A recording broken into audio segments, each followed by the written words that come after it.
उनके prime minister की सिर्फ 3 करोड़ रुपए के सासे उनके जो है ना वो जाहिर हुए कि सिर्फ 3 करोड़ रुपए के उनके सासे हैं। और इनके तो ड्राइवरों के पास 3 करोड़ से ज्यादा के सासे होते हैं। 3 करोड़ से महंगी तो इनके पास गाड़ी होती है मैडम।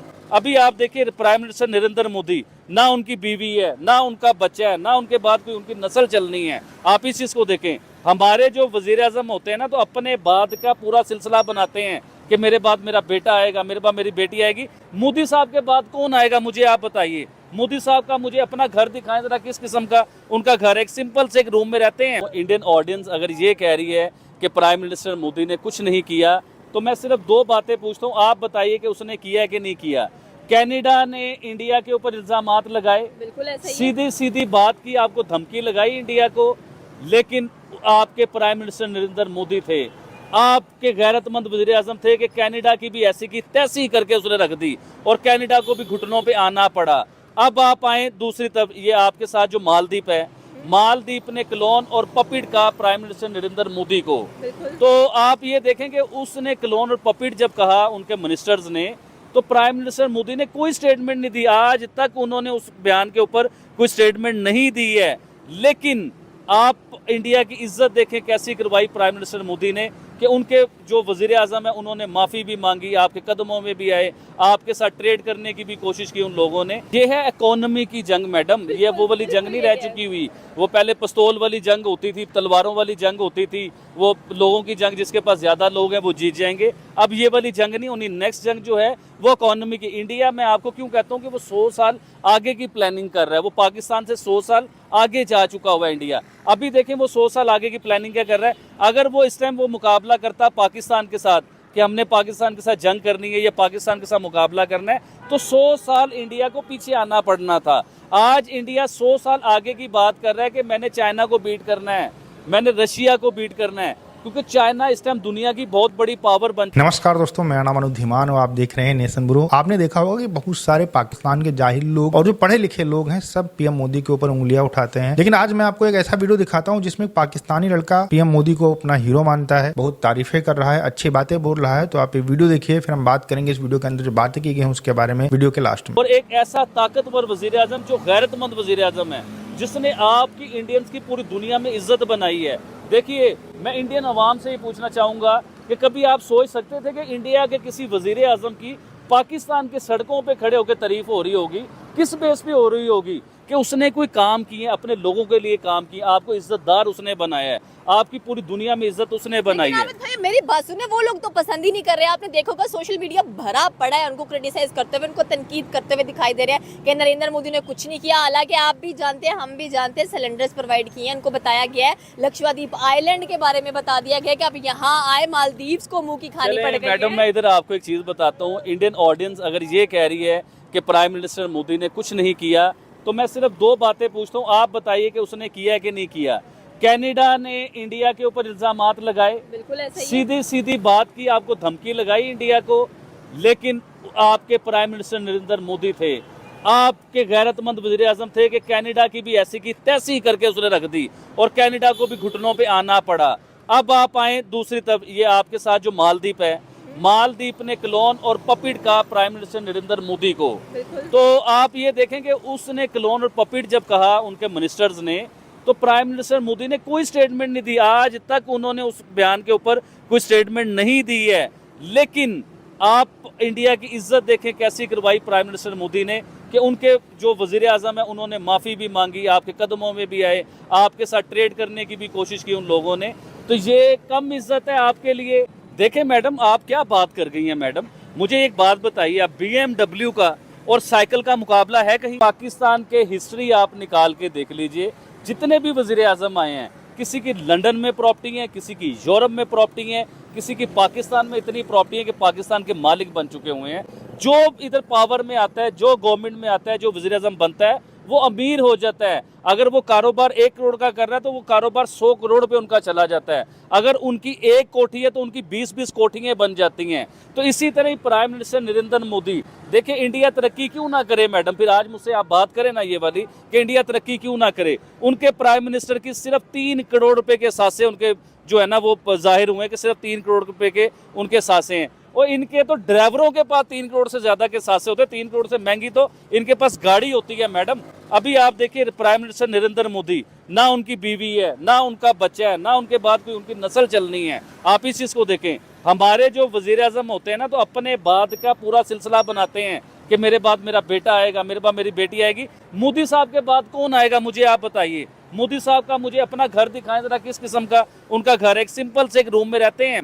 अच्छा, अभी रिसेंटली मैं इंडिया के यहाँ पर आबिद भाई मुझे ये बताएं कि नरेंद्र मोदी से या भारत की तरक्की से आपको क्या फायदा? बड़ी ज़बरदस्त आपने सवाल किया और बड़ा अच्छा इसका जवाब भी है। ये आपने सही कहा। आपके कहने का मकसद ये है कि इंडिया की जो तरक्की है उसमें आपका क्या फ़ायदा है, आप क्या बात कर रहे हो। देखिए मैडम, मेरा रोल है इसके बीच में। आज मैं ये बात करूंगा तो मेरी आवाम में शऊर आएगा ना कि देखिए एक सिंपल इंसान वजीर आजम है, 150 करोड़ से ज़्यादा की आबादी का वो वजीर आजम है। क्या उसे प्रोटोकॉल नहीं चाहिए? क्या उसे VIP लाइफ नहीं चाहिए? क्या वो एक सिग्नेचर करे तो अरबोपति नहीं वो इंसान हो सकता? लेकिन वो आज भी आम जिंदगी जी रहा है। ये तो आप प्राइम मिनिस्टर नरेंद्र मोदी साहब की बात कर रहे हैं मैडम। आप आइए योगी जी के पास। योगी जी की सगी बहन जो CM है, पिछले 10 सालों से CM है, वो अपने यूपी के जो है ना, वो यूपी भी पाकिस्तान जितना यूपी है उसके CM है। उत्तर प्रदेश की आप बात करें, वहाँ के CM हमें योगी आदित्यनाथ नजर आते हैं। कह लेंगे जहाँ पर वुमेन एम्पावरमेंट, पॉवर्टी, गुर्बत आपको नजर नहीं आती, 0% नजर आएगी। लेकिन सवाल फिर वही यहाँ पर आता है कि पाकिस्तान में क्या कमी है जो आप कहते हैं कि आप बहुत बड़े फैन नजर आते हैं नरेंद्र मोदी के, योगी जी के, या कह लेंगे भारतीय सरकार उनकी जमहूरियत से बड़ा आपका लेके लुत्फानंदोज होते हैं। चले मैं आज ज़बरदस्त बात करता हूँ। आज मैं आता हूँ फैमिलीज़ के ऊपर। आप इमरान खान साहब की फैमिली निकाल के देख लीजिए, उनके बहन और भाई क्या कर रहे हैं। आप प्राइम मिनिस्टर जो है शहबाज शरीफ साहब, इनके भाई बहन, उनके भतीजे भांजे, उन्हें आप निकाल के देख लीजिए। इसी तरह जरदारी साहब की आप फैमिली निकाल के देख लीजिए। इसी तरह इंडिया में आप आ जाएँ, जो इस टाइम इंडिया के वजीर आजम हैं, उनके बहन भाइयों के पास क्या प्रॉपर्टीज़ हैं और उस वजीर आजम के पास क्या प्रॉपर्टी है। इसी तरह ही आप योगी जी आदित्यनाथ जो हैं, इनकी आप आ जाए। इनकी तो बहन आज भी जो बड़ी मशहूर थी, जो आपने सुना होगा कि वो फूलों की दुकान चला रही हैं, लेकिन ऐसा नहीं है। एक छोटा सा जो पठारा टाइप एक दुकान होती है ना, जिसे आप छोटी सी दुकान कहते हैं, चाय की दुकान आप कहते हैं, जिसमें आप बिस्किट वगैरह ऐसी चीज़ें होती हैं। पाकिस्तान में जो स्टडी का लेवल है ना, जो क्वालिटी ऑफ स्टडी है हमारे पास, उसके बारे में मैं आपको बताना चाहूँगा। पाकिस्तान का बच्चा मैट्रिक करता है, मैट्रिक के बाद FA करता है, FA करने के बाद वो ग्रेजुएशन करता है या कोई कोर्सेज करता है या MBA करता है या इंजीनियर्स बनता है। इंडिया का सिर्फ एक डिपार्टमेंट की मैं बात करने लगा, उनका IIT, इन सब को मट्टी कर जाता है। वो इतनी बड़ी उसके बीच में पावरफुल टेक्नोलॉजी लेके आए हैं, इतनी बड़ी क्वालिटी लेके आए हैं उसके बीच में कि पाकिस्तान का सब वो मट्टी कर जाता है। तो देखिए, हमें अपनी क्वालिटी ऑफ एजुकेशन पे बड़ा काम करना पड़ेगा, अपनी डेवलपमेंट पे हमें बड़ा काम करना पड़ेगा, अपने मुल्क को ऊपर लाने के लिए हमें बहुत कुछ करना पड़ेगा। देखें, कब तक हम इंडिया इंडिया इंडिया करते रहेंगे या कब तक हम इंडिया के साथ कंपेयर करते रहेंगे। कंपैरिजन तो मैंने अपनी हर वीडियो में बताया कि इंडिया के साथ हमारा कंपैरिजन खत्म हो चुका हुआ है। पाकिस्तान में बड़ा फेमस नजर आता है आबिद भाई, कभी पनामा लेक्स, कभी दुबई लेक्स, कभी कुछ लेक्स, कभी कुछ लेक्स। आज तक आपने सुना हो भाई मोदी का कोई चीज लीक हो रही है, आदित्य की कोई चीज लीक हो रही है। जयशंकर की बात करते चलते हैं, उस बंदे ने कहा है, बड़े जबरदस्त फॉरेन मिनिस्टर है भारत के, उन्होंने कहा है आबिद भाई कि अगर हम लोग ने चाइना से या रशिया से मुकाबला करना तो भला कैसे मुकाबला करेंगे? आप जवाब दे, गेस करें। जी बिल्कुल, उन्होंने बहुत अच्छा सवाल किया है कि उनका नेक्स्ट जो मुकाबला है वो चाइना और रशिया के साथ मुकाबला है। ये है इकोनॉमी की जंग मैडम, ये वो वाली जंग नहीं रह चुकी हुई। वो पहले पिस्तौल वाली जंग होती थी, तलवारों वाली जंग होती थी, वो लोगों की जंग, जिसके पास ज़्यादा लोग हैं वो जीत जाएंगे। अब ये वाली जंग नहीं होनी, नेक्स्ट जंग जो है वो इकोनॉमी की। इंडिया में आपको क्यों कहता हूँ कि वो 100 साल आगे की प्लानिंग कर रहा है, वो पाकिस्तान से 100 साल आगे जा चुका हुआ है इंडिया। अभी देखें वो 100 साल आगे की प्लानिंग क्या कर रहा है। अगर वो इस टाइम वो मुकाबला करता पाकिस्तान के साथ कि हमने पाकिस्तान के साथ जंग करनी है या पाकिस्तान के साथ मुकाबला करना है, तो 100 साल इंडिया को पीछे आना पड़ना था।